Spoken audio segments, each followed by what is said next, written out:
Welcome to Bruce Bikes America, which shares my 16-week cycling adventure across the United States with this series of 15-minute videos. The indirect route starts in Rehoboth Beach, Delaware, and ends at the Santa Monica Pier. Most of the adventure will be solo, but some friends and family join me along the way. I take time for an occasional beer or two and will introduce you to many of the interesting locals and travelers that I meet.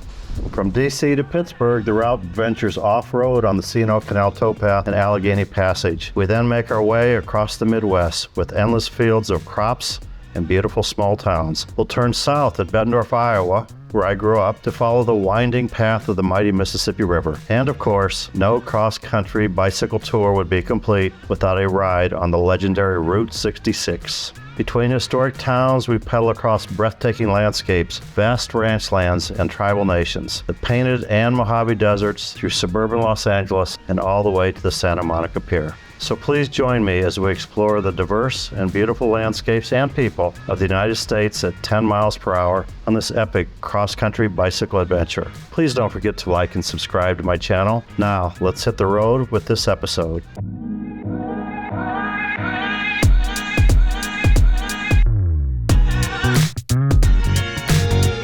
Heading out of Grants now, trying to make Gallop today, which is about 62 miles uphill for the first 37 miles. It was 19 last night, now it's 37, but it's sunny, it feels pretty good. It's turning into a beautiful morning to ride. I'm on a 2-lane divided highway with a car on this side, maybe every 4 or 5 minutes. It's warmed up to the mid-40s. It was a little chilly at 37. I did laundry last night. I didn't want to get my long sleeve shirts dirty, so I just kind of toughed it out for a little bit, but I'm plenty warm now. I'm going to go to the Continental Divide sometime today, but right now it's pretty gentle uphill. I'm sure it'll get steeper.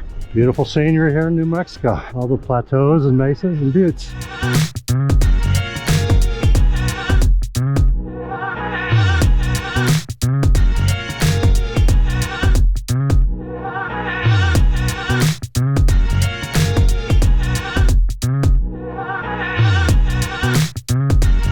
About 12 miles out of Grants, the road changed from the divided 4-lane to 2-lane. There's still hardly any traffic. Also moved over close to the Interstate 40, but not super close. So still pretty good riding. Nice day. Going up about 400 feet, 14 miles. But nothing, never been steep, just gentle incline. Heading to the Continental Divide. As I've said, the thorns on goat heads are horrible for flat tires. So if you ever ride across New Mexico or some of the neighboring areas, my son Tyler said they had them on his army base in Arizona, you need to either have tubeless tires or something like slime, a similar product to fill in the holes. So my tire situation, coming into Grants, I had a front tire that had 2 patches on it. I had a back tire with 2 patches on it. And I had a spare tire that had a hole I couldn't find in it. So during the day, the back tire was leaking again. So I had to stop every 3 miles for that 22-mile day, pump it up with my little hand pump, which took about 150 pumps. So it was kind of a pain. And then coming in about 3 miles from Grants, I could maybe get a half a mile. So I did that several times, and then the last half mile I actually just walked the bike. And I went to Walmart as soon as I came into town and looking for slime, which I've been looking for several days, and some new tubes. I now have a front tire with 2 patches. I have a rear tire with 4 patches, but slime in it. And I have a spare with 2 patches. I did find the spare that I had ended up having 2 holes, which I patched them both. So I think I'm kind of good. Hopefully the slime works. I don't have to use them. And if I do, I have the 4 emergency slimeless tires. Onward. I get some food over here. Pruitt, New Mexico, and Albert and Eve are going to make me a Frybread, spam, and green chili. Okay. It sounds like a good New Mexican meal. So which way you heading, Gallop or Grants? I'm heading west, so I'm heading to Gallop, and then Santa Monica. Boy, that Frybread fries quick. Yeah. It only took 10 seconds. What is in Frybread? It's flour, baking powder, salt. And there's the green chilies, which are required in New Mexico, I think. 2 Frybread? You got a big drive-up business here. Oh yeah. People don't even get out of their car. There it is. Thank you very much. Yeah. Yeah, I might need a couple napkins. Yeah. Thank you. There it is. So the fry bread is great. I usually haven't had it this fresh. It's really fresh. And the chilies are hot. A little warmer than I thought, but they're good. Yeah. I'll burn a little bit as I ride. I think that's triple X hot. Okay, so these are hotter Some than of them are usual. like just medium, mild, hot, extra hot, and then triple hot. And I have triple hot. Yeah. Okay. Gonna burn a little bit when I'm riding, but it's good.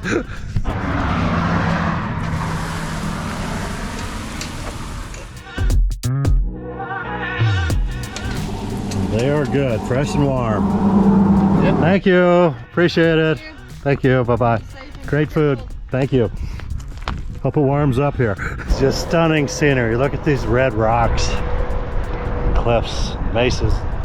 Pruitt Memorial Park here on the reservation. This might be the smoothest, cleanest road I've had the whole trip. There's no glass on it, there's no blown tires, there's no rocks. Most importantly, there's no goat heads on it. And it's super smooth.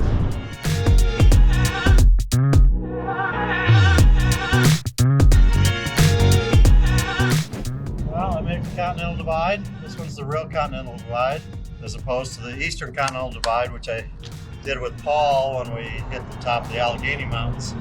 That water either flowed to the Atlantic or to the Gulf of Mexico. This water, that water there is going to go to the Gulf of Mexico or the Atlantic Ocean. And that water there, in theory, is going to go to the Pacific. In reality, they're both going to evaporate and blow that way and end up in the Gulf of Mexico. But anyway, that's the theory. But I'm here. It's been a beautiful day. It's nice and cool. It's been about 1,000 feet of climb, but from here on, it should mostly be downhill into Gallup.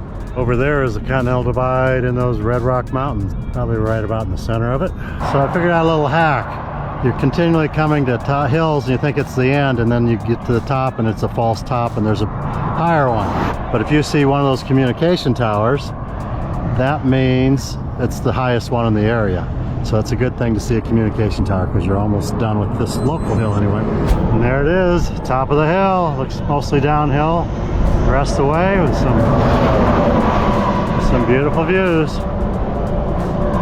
And there's the towers I was just talking about.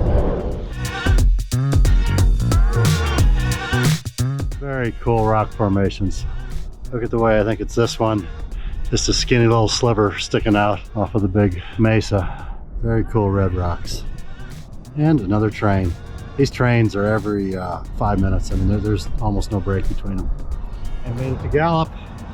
I still have 2-3 miles to get to the downtown and my hotel. But I made it this far. Most patriotic small town in America. That's what the sign says. And this is El Rancho, home of the movie stars. In Gallup, New Mexico. So the hotel has been visited by hundreds of famous movie stars back in the 30s and 40s and 50s, 60s. Most of these are all signed. I could go all the way around. There's 100 more, well over 100 of them. You got Howard Hughes, and Jane Fonda, Todd Akins, Dennis Weaver. There's just a ton of them. And there's the outside of the old rancho. Don't know how well it'll show up at night.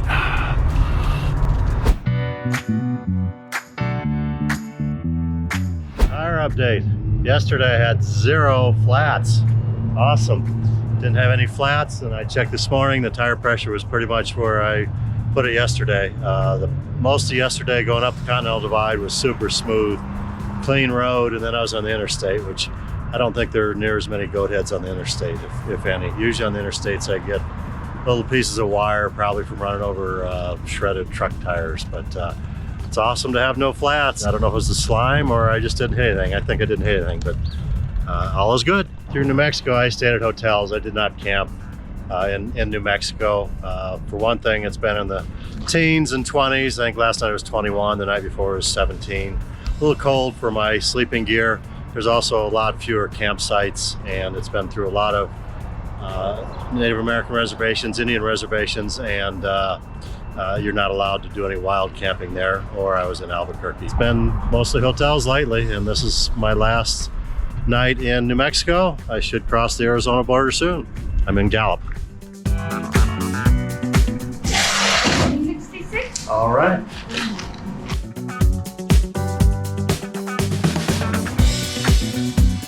Okay, I'm officially having my first Blake's Lotaburger New Mexico style. I improperly ordered it when I was in Grants, now I'm in Gallup. So this one has the green chilies, and I've officially had it. It's pretty good. Driven by a lot of Blake's, which is the iconic New Mexico fast food. There's a lot of them here, but they're only in New Mexico. And I finally had my green chili New Mexico style Lotaburger. A lot of these stands set up on the side of the road. The last week or so, I've been riding through mostly Pueblo tribal lands in New Mexico. And there's different tribes there. First I was through the Laguna, and then the Como Pueblo, then the Zuni Pueblo, and I'm now into Navajo tribal land. And at dinner last night, I talked to a Navajo gentleman, and we talked about living a little bit. And he was saying that the Navajos tend to live more separated. They might be half a mile apart or quarter mile apart, whereas the Pueblos tend to be more in villages or groupings. Not always, and there's exceptions both directions, but this is Navajo, and you can see there's just a few scattered houses out and about. Some beautiful land. The train car graffiti is fascinating me, and that's my homework for tonight, is to kind of figure out, I assume there's some kind of subculture of people that do it, but I don't know if it's kind of one region, or if I assume they all talk with each other, and it's probably pretty neat subculture.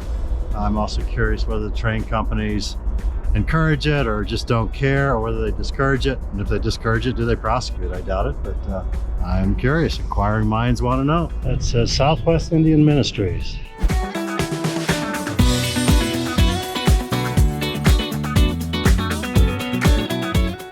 I've been traveling next to the Puerco River with very limited sightings of it. So I just came up this hill, and now I get a pretty good view of it.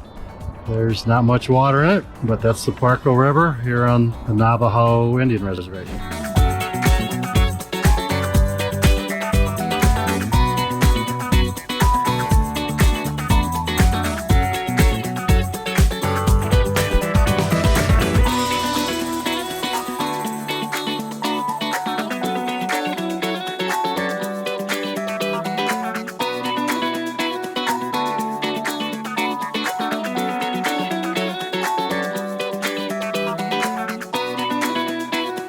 Look, a couple of buffalo. They just aren't moving much. Make Chief great again. Well, this is a disappointing sign into Arizona. Over there it says, New Mexico True welcomes you. And I think the border is this cattle guard right here. Not a very big sign. Or a sign at all. Welcome to Arizona. I think this is it. Mile marker 0.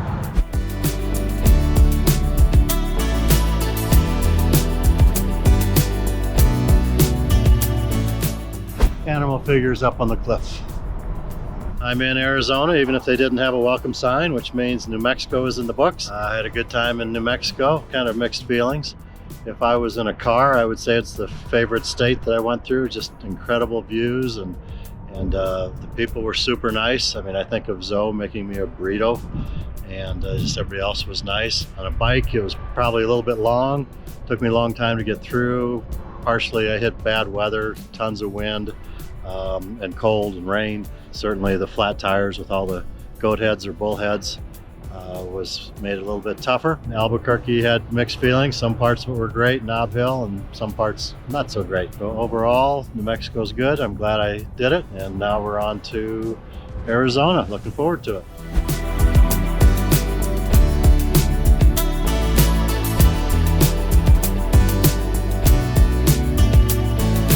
Some painted hills off in the distance. You can see my all downhill day is not quite all downhill. Just got into Arizona, and I haven't seen my first through biker in weeks. Last one was Guido from Germany. And who's this? Hi, my name is Teru. I'm from Japan, the Tokyo area, and I just finished my school 2 months ago in Seattle, and I started to traveling, and I did it from Seattle down to San Diego and Tijuana, and now I started to my another one huge trip from Santa Monica, LA to all the way through Route 66 to Chicago and hopefully New York by the end of December. And I just met Bruce and yeah, doing similar and great things. So. How cold do you think it's going to be when you're pedaling in late November? Cold. Yeah, it's going to be super cold, so I'm a little bit scared, but I don't know. Maybe I have to buy something. And what do you do when you see bad guys? Bad guys? Yeah, you got your sword? Oh yeah? Yeah, show your sword. If I'm bad guys? There he is. He is prepared. He has a samurai sword with him. That's awesome. It's Halloween also. Yeah, that's right. Today is Halloween, or tomorrow's Halloween, but I guess Halloween. all the celebrations will be tonight because it's Saturday. Yeah. So you're ready. Yeah, I'm ready. Okay. Nice setup you got here. Seattle to San Diego to LA to New York. What's Tijuana in between? Yeah, Tijuana. I went. See you. Okay, see you. Safe travel. Alrighty, thank you. Great meeting you. Good to meet you. He's getting on the interstate. That's not the normal route, but I think he's probably trying to make some time. He's going a long way today. I haven't had this for a while, but I feel like I'm back in Missouri where the interstate was nice and level. And the Route 66 is going up and down, up and down. There's Fort Courage. It is for sale. Whoever wants to own Fort Courage. I'm in Arizona. That says elevation 6,000. The Garmin says 5787, so I'm 213 feet off.